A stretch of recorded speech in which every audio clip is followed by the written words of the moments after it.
Ko... Ko...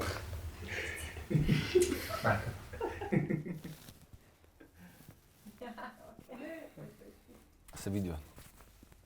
Trapezoidi. Ja, to. Sem jaz kaj naredil?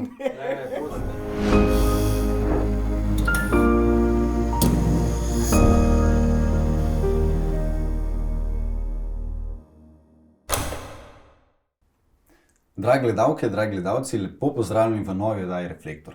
Danes bo tema oddaje osamosvojitev in odnos mlajših generacij do nje. Zato je z nami v gostih Matej Logar, diplomirani zgodovinar, v prostem času aktiven lokalni politik, aktiven je tudi v študentskem, je bil v študentskem klubu, zelo aktiven človek na vsesplošno, več lahko o sebi pove, dejaven v folklori, v kulturno-umetniškem društvu in še marsikaj drugega, verjamete mi.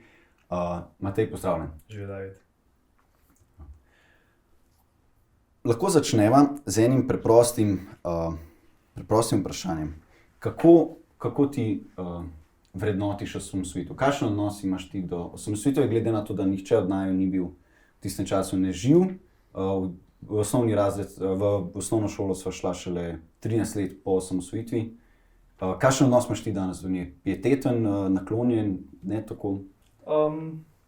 Težko reči. Mislim, da malo bolj tak naklonjen nekaj, ne? Ampak težko reči zaradi tega, ker, kot si že rekel, midva sta bila rojena v samostojni Sloveniji, ne? Tudi malo po tem, ko se midva začela konec koncev dobro zavedati samega sebe, ne? Slovenija vstopila v Evropsko unijo, ne? Tako da to, da je Slovenija samostojna država, je pač nama samoumevno, ne? Tako da,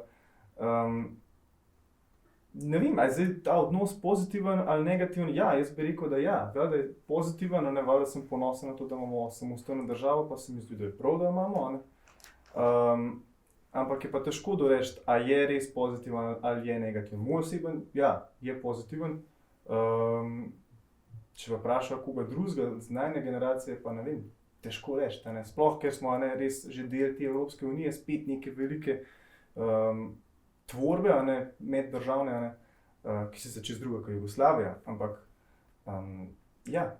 Meni se zdi, da veliko mladih ima, če bi jih vprašal, bi rekli, da je seveda naklonjeno, ker danes je tak standard življenja, ker ga še ni bilo tukaj. Ampak, no, to je pa moje drugo vprašanje potem, koliko se je v vaši družini sploh govorilo o tem? V smislu, koliko je že samo od naših staršev, koliko se ti zdi, da smo sploh dobili od tega, ker v naši družini ni bilo specifične trde vzgoje, glede, da bi si mogel zapomniti datume. Je bilo zelo naklonjeno, ampak ni bilo pa kakšnega siljenja zapomniti si datume ali pa poznati zdaj. Kako je bilo to pri vam? To ne, nekaj podobno, kot pri tebi je bilo. Sploh pa ne za to osamosvojitveno vojno, ne. Ja, bistveno več bo tega, ne, se pravi, pogovarjamo o neki drugi svetovni vojni, ne. Ampak o osamosvojitveni vojni pa niti ne. Mogoče tudi zato, ker pač ta osamosvojitvena vojna vseeno ni toliko družbeno pereča tema, kakor je pač druga svetovna vojna, ne. Ker že če pogledava, ne vem, stroko, ne, druga svetovna vojna so si pač čisto na drugih bregovih, ne. Na eni strani imaš, ne vem, Možino pa Dežmana, na drugi strani imaš Repeta pa, ne vem, Gabriča, ne. Vseeno se mi pa zdi, da tukaj za obdobje osamosvojitvene vojne pa saj znotraj stroke velja en konsenz, ne. Dobro, pustimo pol politike, ne, pa te osamosvojitelje, ki so jih v zadnjem smo spet neke scene na tistem združenju za vrednote slovenske osamosvojitve, ne. Oni ne se pa zmenijo po svoje, kakor se želijo, ne. Ampak mislim, da vsaj znotraj stroke, ne, se tudi konec koncev na predavanjih, ne, ker sem imela in predavanje pri doktor Repetu in predavanje pri doktor Ferencu, ne, oba dva sta vsaj po moje glede osamosvojitve govorila bolj kot ne isto, ne. Zelo, ja. In tudi mogoče se tukaj lahko dotakneva izobraževanja, ker že vsaj midva, no, v osnovni šoli nismo sploh se dotaknili, malo smo povohali tisto, čist par zadnjih dni v juniju. V srednji šoli nas je malo bolj, jaz sem bil sicer na Želimnah, smo malo več o tem govorili, nekaj ur smo vseeno je bilo to čisto na koncu 4. letnika. Sem recimo na diplomski nalogi sem jaz predlagal, da bi mogoče v osnovni šoli poučevali otroke, vsaj nas recimo, da bi šel od začetka zgodovine nekako do danes, tako da otrok dobi nek časovni pas, ampak da bi se recimo v srednji šoli to zamenjali, ker potem lahko veliko lažje se o tej temah pogovarjali, ker recimo na faksu tudi, še na fakulteti se te teme sploh nismo dotaknili. Pa je to najnovejša zgodovina, sicer specifični del zgodovine, ampak vse glih, ne. Kaj gledaš na to, bi si ti želel na fakulteti imeti več te tematike? Oziroma, kako bi bilo to sploh možno, bi to sploh lahko imeli? Jaz bi si te tematike že želel v srednji šoli bistveno več, ne.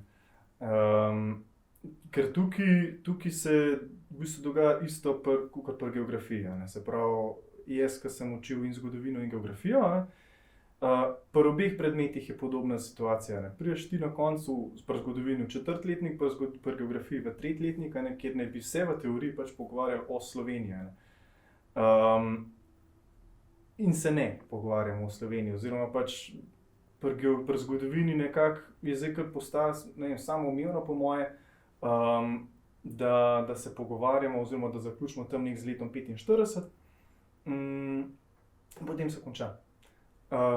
Dobro zastopam, da se marsikdo se tudi te druge svetovne vojne oziroma pač tega obdobja Jugoslavije noče sploh dotikati, zaradi tega, ker je, kot sva že prej omenila, ne, da je to toliko bolj pereča tema, ne, pa v momentu, ko rečeš nekaj narobe, dobiš ti starša na hrbet, ja, ti pa to rekel, aha, ti sta bil, a ne, ti pa to rekel, ja, ti pa trdiča, ne, in imaš tako, ja, kje mu se da s tem obadati, nobenemu, ne. Ne znam, diskusija je tle pomembna. Ja, Ni že zelo zanimivo, da se sam pogovarjati ne moramo o tem, kaj je dokaz, pa kaj bo resnično.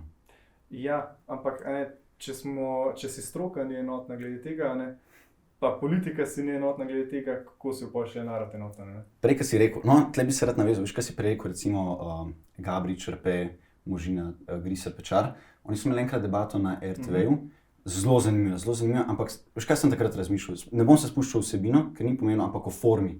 Meni se sam zdel, 4 zgodovinarji se na nacionalni televiziji pričkajo o dokaznih gradivih. Meni je bilo samo tako, to je zgodovinarji si ne bi smeli tega privoščiti. Vsaj takrat sem skozi razmišljal, a se ne bi mi to za zaprtimi vrati pomenili, ko si lahko malo več povemo, pa bolj na glas, se tam domenimo, ok, glede tega se lahko strinjamo, ne vem, to je 80% gotovo, ne moramo potrditi, pa bi se takrat in bi potem javnost rekli, lej, zgodovinarji se strinjamo glede tega. Ne moramo reči tega, lahko pa rečemo to. Ampak se ni zgodilo. In potem pride se mi zdaj v javni prostor, ko se moramo, ali pa se morajo ne zgodovinarji o tem pogovarjati, ker itak niso sposobni, oziroma to je naša naloga in mi našo nalogo predajamo na ljudi. Zakaj? Ja. To bi mi morali že prej imeti narejen, ne? Ja, Nek odnos do tega. Seveda, ne. Pa ga nimamo, ampak ne, spet tukaj se meni zdi, da tukaj mi delamo eno osnovno napako že pač znotraj šolskega sistema, ko se ne pogovarjamo pač o zgodovini naše očetnjave. Kot so že rekla, ne, se pravi, osamosvojitvene vojne, pa nasploh obdobja po osamosvojitvi, ali pa recimo, že če bi podelali na hiter, ne vem, 90., 80. leta prejšnjega stoletja, ne bi se veliko lahko naučili, mi mladi, ne, o tem. Pa midva, ki sva zgodovinarja, ne, veva nekaj o tem. Najna generacija o tem ne ve nič. Isto, ne vem, pri geografiji, ne, v 3. letniku imaš ti se pravi 2 učbenika za geografijo Slovenije predelati, ne. In zdaj, ko smo hodili s faksom po praksah, po raznih srednjih šolah, pa po gimnazijah, in ti marsikdo reče, da na koncu 3. letnika Slovenije tudi začne ne obdelovati, sam tako, ja, čakaj, kako, ne, mislim, mi živimo v Sloveniji, pa se otroci o tem ne pogovarjajo v šoli, ne, mislim, to greš pa res po hitro do gunga reka, ne, narod brez zgodovine je mrtev, ne. In je tukaj mi delamo pač eno osnovno strateško napako, ne, ker pač ne, če pa pogledamo recimo balkanske narode, recimo Srbe, oni imajo vso svojo nacionalno zgodovino tlele noter, ne, pa ne glede, ali so to oni študirani zgodovinarji ali ne, ne. Oni pač vejo svojo nacionalno zgodovino. Zdaj, dostikrat je to lahko tudi majhno sporno, ne, ker oni si predstavljajo ene zadeve tako, realno stanje pa tako, ne, ampak oni za tistim svojemu stojijo in v to verjamejo. In to se mi zdi, da tle nam nekaj malo manjka. Ok, se mi zdi, da morava, to je itak večplastni problem, kakšen je sploh odnos do domovine, ne. Ampak se mi zdi, prišla so od tega ena že v družinah je dosti pomanjkljivo, se mi zdi, že tam se ne pogovarja toliko niti o udeleženosti, niti že, se mi zdi, da starejše generacije niti nimajo toliko znanja, niti želje potem se pogovarjati. Kot druga, šolski sistem tega ne spodbuja, Ne, nikjer se ti ne moreš o tem pogovarjati, kje se sploh učiš zgodovino naroda, če ne tam, kako ne bi potem sploh tvoril nek subjekt, kje bi se potem sploh lahko nekdo učil o osamosvojitvi, oziroma kaj potem predstavlja to neko identiteto človeka, če nikjer, če nima korenin, sploh kako se boš navezal, ne, na nekaj, kako se ni čudno, da imamo potem danes to problemov, recimo identiteto, če ne veš niti iz kje izhajaš. Ja. Čeprav se ti zdi, da je odgovor potem, da bi morali več vedeti o osamosvojitvi. Mogoče ne lih samo o osamosvojitvi, ampak o zgodovini svojega naroda nasploh. Ne vem, ampak tukaj spet, dobro, mi da sva šolnika, oziroma pač bodoča šolnika, po moji prav, da se malo več navezuje na šolstvo. Učen program za zgodovino je za moje pojme veliko preobsežen. Mislim, kaj bo otroku važno, da mora v prvem letniku znati vse tiste Tutankamone, pa afriške faraone, pa kako so piramide bile, pa kako ne, pa vse razne srednjeveške Henrike, pa Gregorje, pa vse, da na koncu ne pozna svoje zgodovine, ki bi se jo po mojem tudi bistveno bolj zapomnil, kot pa tiste Henrike, ki se jih ne uči za Guntest in v 5 minutah pol to pozabi. Jaz sem prepričan, da noben ne pozna od Georgea Dumezila tridelna ideologija Indoevropejcev. Naprimer. Pa je temeljni tek za razumevanje slovanske miselnosti pa naših. Dobro, ampak to so spet pa po mojem neki te že kar precej napredni pa zahtevni teksti. Za vprašanje, mislim, tle pa že vprašanje, je to smiselno vpeljevati v srednje šole? Definitivno. Sam recimo, če bi pogledal našo zgodovino naroda, od do srednjega veka nekako imamo trasirano na tem prostoru, ampak prej pred vpeljavo krščanstva je tudi pametno si pogledati, ker tudi tja sega, sicer tam je riskantno, kot veva v zgodovini, hitro priješ na neke čudne vode, ampak ja, zanimivo, da v šoli tega nimamo. Ne smemo pa obsoditi, verjetno je tukaj zadnji samo želja, da bi otroci čim več vedeli tudi svetovne zgodovine in evropsko naravnano, da se vidiš kot to, ampak zanimivo, da potem zmanjka za Slovenijo. Ja, a ne? Vprašanje, kako vidiš, a se ti zdi sploh možno, da bi trenutni šolski sistem vpeljali hkratno zgodovino Evrope in kakor imamo zdaj, kakor smo jim učili, pa še slovensko zgodovino? Ali je treba nek del svetovne zgodovine, recimo ali egipčansko zgodovino ali rimsko, skrajšati pa posvetiti to Sloveniji?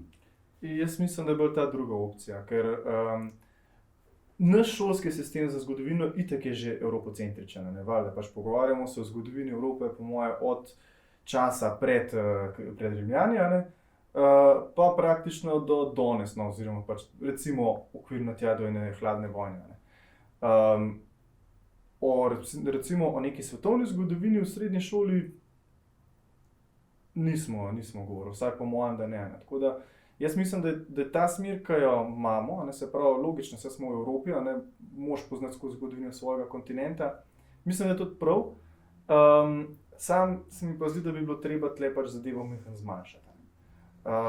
Tudi zdaj, ko smo lih v procesu, se pravi prenove učnega načrta oziroma vseh učnih načrtov, pa nasploh šolskega sistema v Sloveniji, upam, da bojo šli zdaj v to smer, ker lih v zadnje sem pobral na en intervju z Gregorjem Pečanom, tem se pravi predstavnikom slovenskih osnovnih šol, ravnateljev osnovnih šol, pa nekih učiteljev praktikov, pa so rekli, da z zadnjo, se pravi, prenovo učnih načrtov, se je zgodilo lih kontra. Se pravi, učitelji praktiki so predlagali, da te stvari je preveč, dajmo zmanjšati samo materijo osnovi, pa se je naredili lih obratne, še dodatne stvari so noter dali.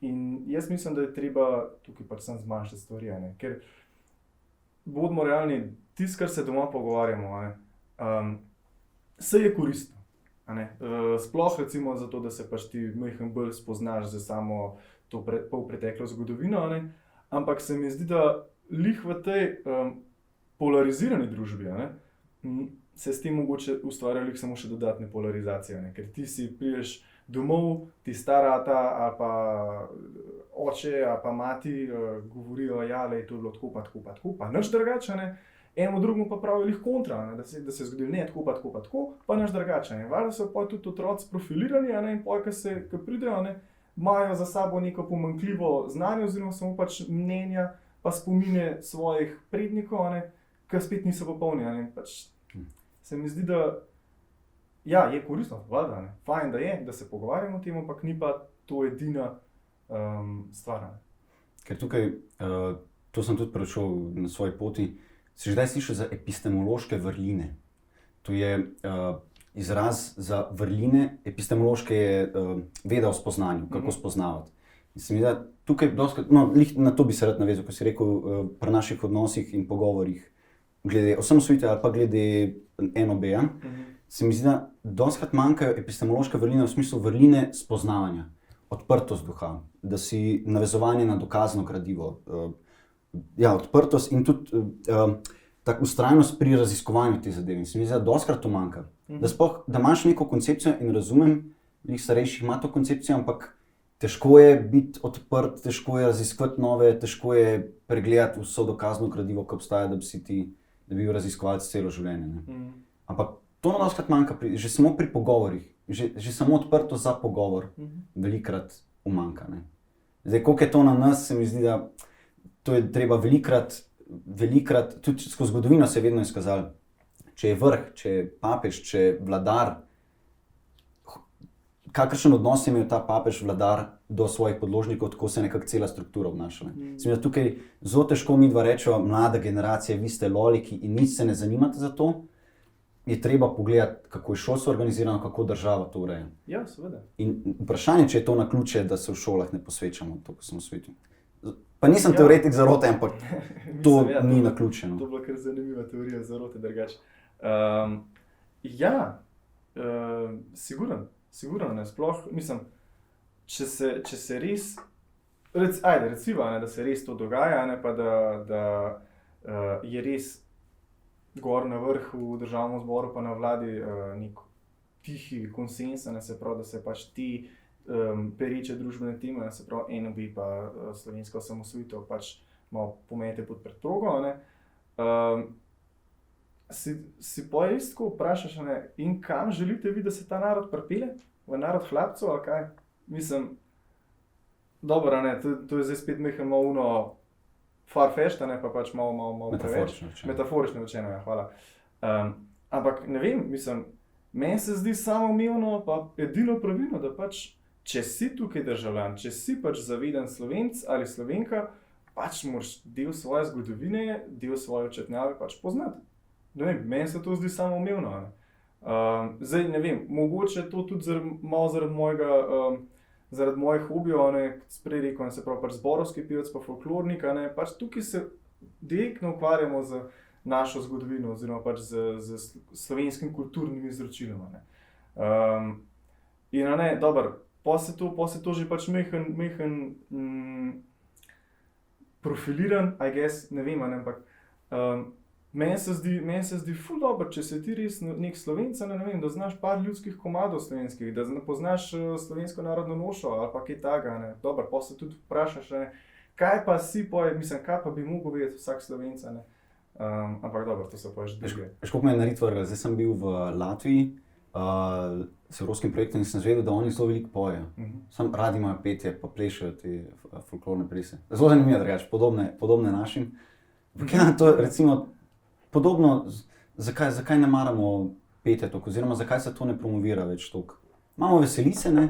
Ja. Ampak v šolah, ki bi pa morali biti, mislim, ki bi se lahko tam kakšno učili, komod bi se kaj na pamet naučili, pa smo se učili, ni kultura ni taka, ne? Ja, ali pa recimo že samo folklora, ne? Če vprašaš najno generacijo, ti kakšen je pa tvoj odnos do folklora, ne? To je neki unce, te stari, pa tam neki plišijo polke, valčaka, ne? Skratko, ja, ne. Ni to, mislim, tega je toliko več, ne, pa toliko več lahko poveš s temu. Ampak ni, ne. Ne vem, zdaj, ali je to malo naš ta kompleks majhnega naroda, češ, da nas je sram naše kulture, pa da moramo biti toliko globalizirani, da vemo vse o vsem, oziroma nekaj malega o vsakemu narodu, prvo, ki nas obdaja, pa poje, ki je del Evropske unije, pa poje nasploh sveta, ne. Ampak, kaj pa ti, a ne?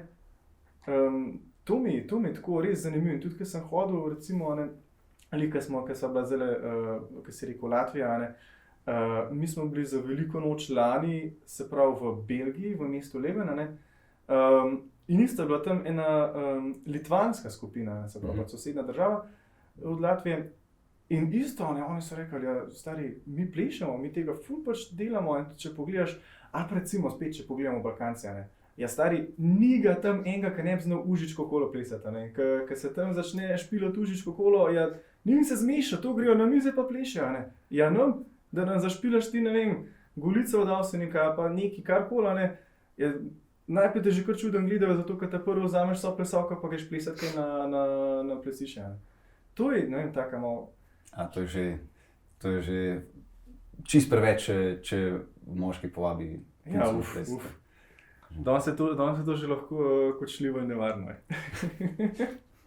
Jaz sem zanimiv, tle bi se spet, ne vem, ker sem dostikrat skozi življenje sem doživljal to, da ja, sem jaz premalo vem, mogel bi nek občutek krivde, ker se ne zanimam toliko. Ampak recimo, no, to je vprašanje, ki bi ga rad zdaj tebe vprašal. Kaj so naše vrednote danes? Kaj je danes slovenstvo? Kaj zaznamuje Slovenca? Kaj je slovenstvo danes? Kdo od velikih politikov lahko reče, to je slovenska kultura? Še ponavadi je bilo vedno tako, ena elita najbolj naprednih Slovencev, vse to je bilo vedno skozi zgodovino. Eni so pač bolj napredni in te nas malo vodijo in peljejo naprej, nam dajo malo vrednote, malo nas tudi učijo, kako ravnati, ker nismo vsi vedno sposobni. Ampak koga ti vidiš danes voditi slovenski narod? Kdo vodi? Kam sploh gremo? Veš, a imamo sploh to? Ne vem, veš kaj, jaz smo tlele, se mi zdi, malo preveč smo zapadli neko to vrednoto konformizma. In vse nam je v redu. Pač, oni so nekaj naredili, v redu. Oni drugi so nekaj naredili, v redu. Nam se ni treba truditi, ne? Ja, nam se ni treba truditi, ne. In to je. Težko je, kaj so zdaj danes res te vrednote slovenstva, ne? Ker z moje perspektive, ne, vrednote slovenstva, stari, zame si ta prav slovensko, kar sem prej rekel, ne? Če znaš par slovenskih ljudskih pesmi, če znaš, ne vem, našteti 3 različne slovenske narodne noše, ne? Ker nimamo samo gorenjske, ki jo najbolj poznamo, ne? Ne vem, če znaš. Če so te na Triglavu našeškali. Ja, no dobro, ok, naprimer, ne. Če si res kao ta prav slovenci, če se povzpneš na Triglav, ne. Ne vem, zdaj, če se podamo spet v te malo bolj problematične teme, ne, kaj smo Slovenci državni prvaki v porabi alkohola na glavo, ne vem, če spiješ 3 pire na dan, ne.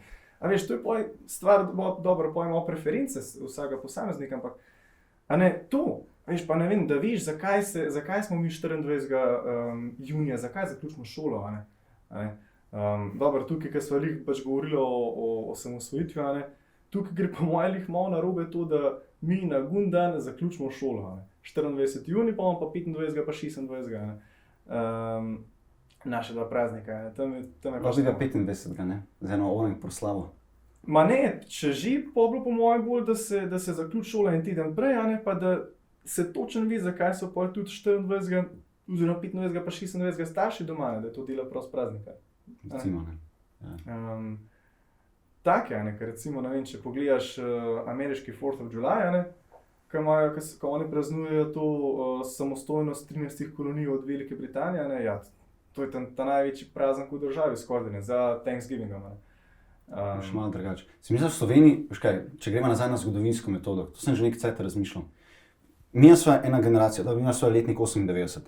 Predstavljaj si, ti imaš baby boomerje, rojene po vojni. To je bila neka specifična, njim so lagali, dobro, velikemu delu se je lagali, kaj se je sploh zgodilo in niso imeli stika s kulturo. Te ljudje so šele v 90-ih izvedeli za poboje, recimo. Potem imaš pa naslednja generacija, nekje 70-ta, 80-ta, ki so bili rojeni, te so že sodelovali v osamosvojitvi in te so v bistvu zgradili državo. To so najni starši praviloma in te so nam dali vse, kar so mogli. Praviloma imamo mi zdaj dober stil. Potem pridemo mi, ki nismo nič naredili. V bistvu mi že žanjemo plodove in mi si moramo čisto drugače razlagati realnost in čisto drugače delovati v svetu.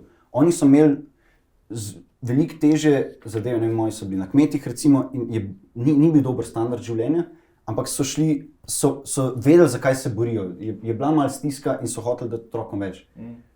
Nam je pa res točno to, kar si rekel, tale konformizem, ker mi se moramo drugače odzivati. Mi se zdaj odzivamo ne na težave v svetu, ampak na preveč dobrega. Ja. In je malo drugače. In tle nam tudi starejši ne znajo pomagati in tle se moramo tudi, malo imamo tudi mi možnost se v odnosu do osamosvojitve, se moramo tudi malo sami prisiliti, ne? Ker je pa nevarnost, da tudi če nas oni silijo, da mi nočemo.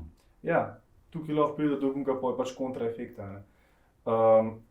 Ampak ja, ne, se pravi, mi smo tukaj na ta konformizem, mi vse jemljemo za samoumevno. Ne vse, recimo generacija najnih starih staršev, kot se rekel, oni so bili rojeni po vojni, oni so se mogli v bistvu truditi za neko ponovno izgradnjo države, neke skupne države. Generacija najnih staršev, oni so se borili za samostojno državo, in so potem spet se mogli boriti za praktično ponovno izgradnjo samostojne države. A kaj mi? Mi gledamo, ne vem, kdo je imel največ, kaj s tem, lajkov na Instagramu, kdo je najboljši TikTok naredil. Ne ti.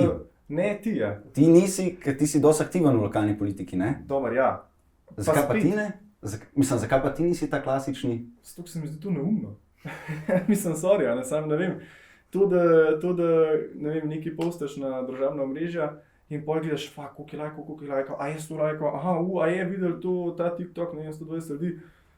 Kar nekaj, bistveno raje sem član krajevne skupnosti, da aktivno sodelujem pri razvoju mojega lokalnega okolja, pa tudi ne vem, kaj delam v eni trgovinci, taki lokalni, a veš, tisti je meni dober, nek pristen stik z ljudmi in to pa opažam pri najni generaciji, to se pa zgublja.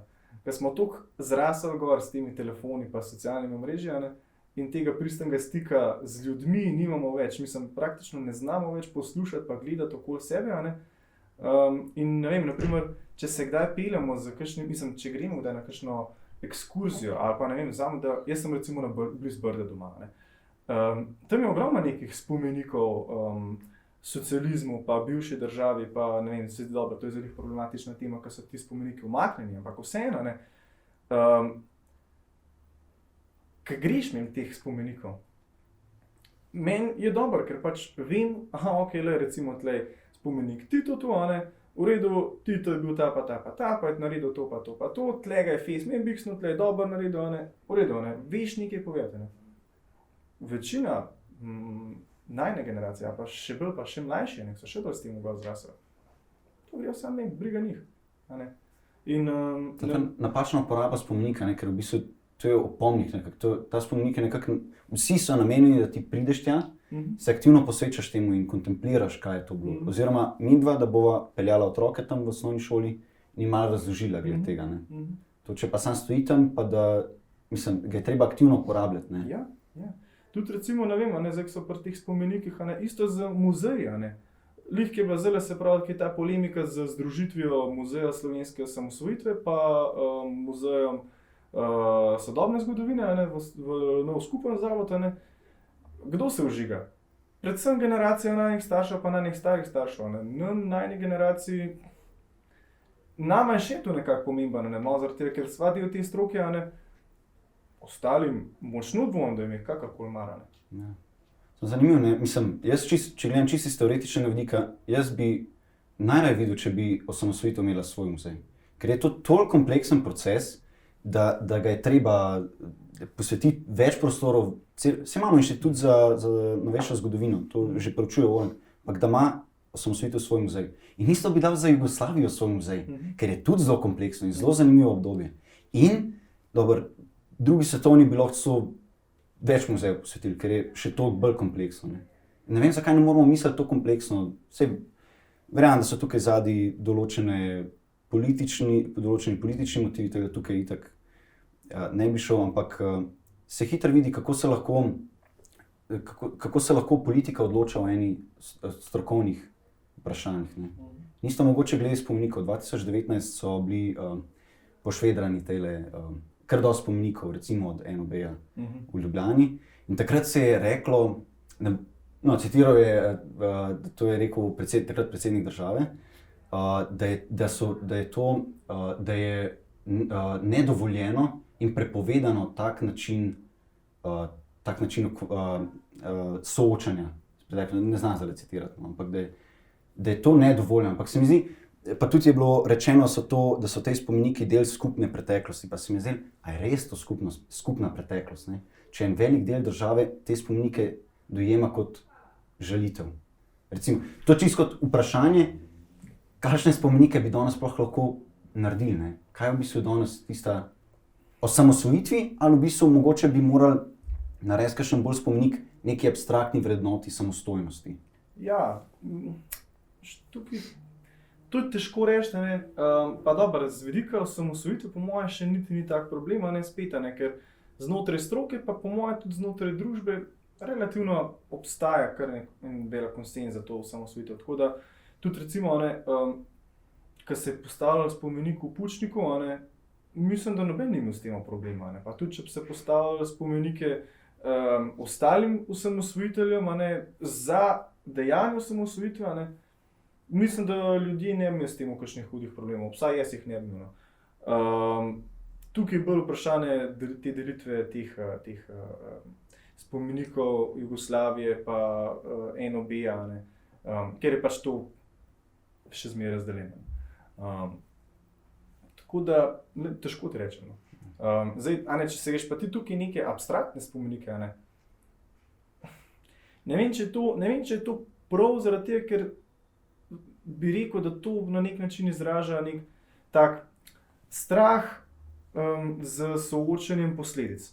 S posledicami, za soočenje s posledicami. Ker recimo, ne vem, če bi recimo ti postavil, ne vem, spomenik, ne vem, recimo Leonu Rupliku, valjda velika večina naroda, ali pa saj tisti, ki so res zavedni, v narekovajih, ta rdeči, valjda bojo šli v luft, pa postaviti lele proteste, pa kaj se grete. Na drugi strani, če bi ti zdaj spet postavil še kakšen dodaten spomenik, ne vem, Kardelju pa Kidriču, bil spet lih kontra, guni, ki so res v narekovajih tabeli, spet šli v luft, pa ja, kako pa to, pa gor, pa tist, pa tretja. Spet, zaradi tega, ker imamo neko pač perečo temo, in zdaj, če se ti res odločiš postaviti en tak, dosti lahko rečejo provokativen spomenik, pač pa moraš biti soočen na posledice, ki jih bo pač ta spomenik izval.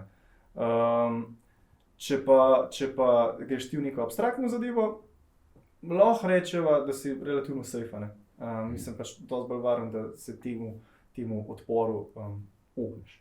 Jaz sem imel vedno ene sanje, da bi naredili en park z milijoni teh spomenikov. Sam ljudi v naravni velikosti, samo tam, ker tak odnos do zgodovine bi bil, recimo, da bi bil tudi Kidrič, recimo, tudi Kardelj, da bi lahko šel kljub temu, da so bile grozne stvari narejene, da bi ga lahko koncipiral kot del svoje zgodovine. Nja je grd, ampak da si lahko rečeš, nisem najbolj ponosen, ampak to je del in sprejemam ga. Ne bom ga rušil. No, to je. Čim bolj konstruktiven odnos, kljub temu pa ne tak, ki ga poveličuje ali pa se mu klanja celo. Ja. Da samosvojitev bi pa prav tako lahko, mogoče je malo bolj delikatno, ker vse je zelo neoddaljeno, mogoče tukaj imaš čisto prav, ampak bi vse glih lahko se malo več posvečali. Absolutno. Vsaj malo več, že sam spomenikom, recimo lokalni skupnosti, ne vem, zagotovo se da kaj najti, kar je... Sigurno se da, pa veš, tukaj po moje je še zmeraj tukajnega manevrskega prostora, zdaj če govorijo o spomenikih. Mi imamo danes po moje ima skoraj nešteto enih spomenikov posvečenih narodnoosvobodilnemu boju. Koliko imamo pa spomenikov posvečenih osamosvojitvi Slovenije? Jaz mislim, da ne veliko. Tako da tukaj še res mislim, da ogromno enega manevrskega prostora, kaj vse se lahko še da. Zdaj samo tukaj pa je vprašanje, komu postaviti te spomenike, predvsem pa tukaj pa dobiti nek ta politični konsenz, ja, v redu, se pravi, si predstavljaš, da bi, ne vem, Levica podprla postavitev spomenikov velikim slovenskim osamosvojiteljem, med katerimi sta Lojze Peterle in Janez Janša. Ja, ta je zanimiv, še živim ljudem A veš, mislim, ne vem, tle pa je bolj ta delikatna, taka zanimiva zadeva, ker jaz bi od tako zadeva prav z veseljem proučeval. Ja. Ali pa saj spremljal, in pa je gledal argumente in za in proti. Kakšen se ti zdi najbolj produktiven odnos, ki bi ga lahko mi, mladi, mlajše generacije, imeli do zgodovine? Kako se ti zdi, da bi lahko en čist laik zgodovine pristopil do osamosvojitve? Samo z branjem pa spoznavanjem tega.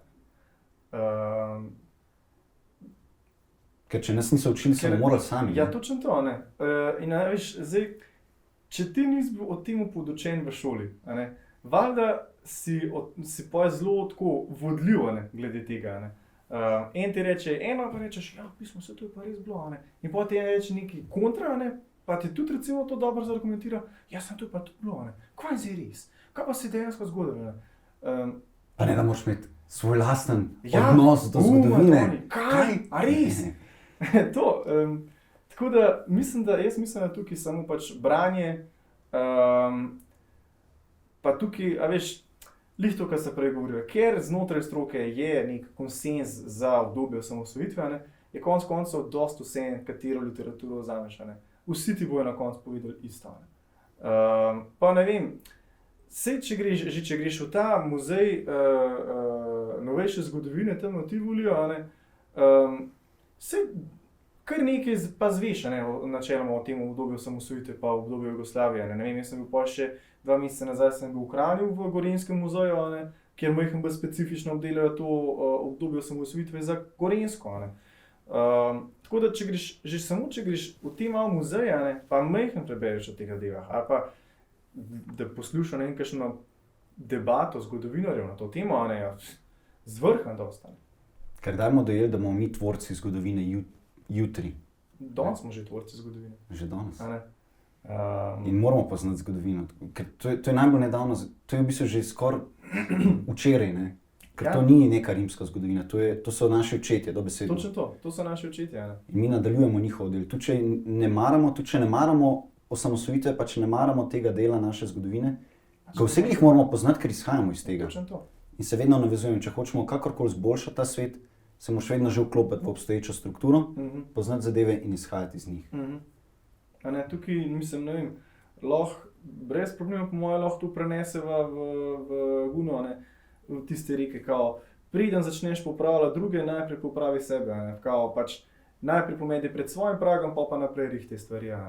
Isto je tukaj, se pravi, najprej poznaj ti svojo zgodovino, samega sebe, potem pa naprej pač dele karkoli hočeš, pa karkoli smislu, pa obsoduje, pa ne obsoje, pa ne obsoje, kukarkoli. Mi da sva, kolikor sva pač mogla, kolikor imava časa, pometava pred svojim pragom, to lahko samo zavestno trdimo.